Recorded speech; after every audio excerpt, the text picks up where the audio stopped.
The boy who built a windmill and became a millionaire.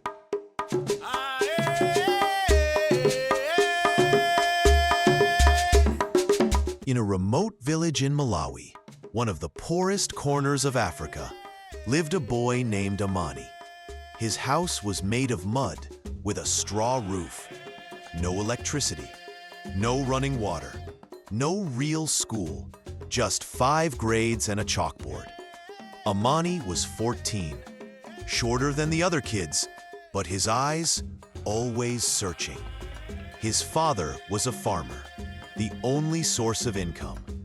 But the rain had stopped coming. The land cracked. The crops died. One night, his father whispered, "If it doesn't rain soon, we'll have to sell the farm and move to the city as laborers." That night, Amani couldn't sleep, not because of hunger, but because of an idea that struck him like lightning. He wanted to build something that could replace the rain, something that could save his family. Since childhood, Amani loved playing with broken things. His father's old bicycle, dead radios, even plastic bottles. Every afternoon, he secretly biked to the nearby town. He would sit outside a night school, eavesdropping on the physics class. He wasn't a student, but he was learning more than most.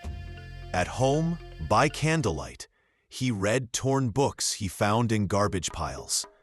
One day, he found a science book about wind energy. That changed everything. He realized if he could harness the wind, maybe he could pull water from the ground. He started building. He used soda bottles to make blades, a rusty dynamo from his father's bicycle, gears and rods from junkyards. People laughed.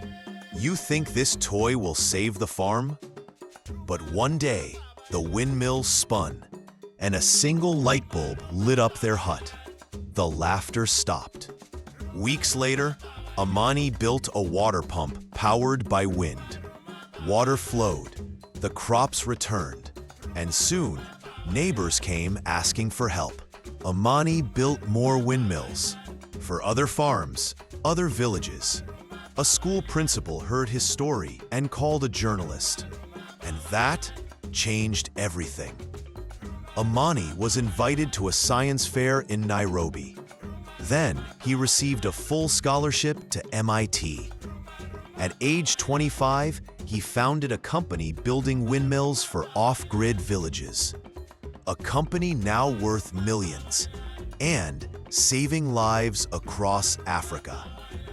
Here's what matters. Was Amani smart? Sure. But what changed his life wasn't grades, luck, or money. It was these 3 things: curiosity, grit, and one simple question. If I don't solve this, who will? If there's a problem around you, an idea in your head, don't wait for permission. That small idea might be your bridge to a future no one else can see. On this channel, we believe wealth begins with ideas and people brave enough to act. So if you're ready to think differently, hit subscribe and let's build the next story together.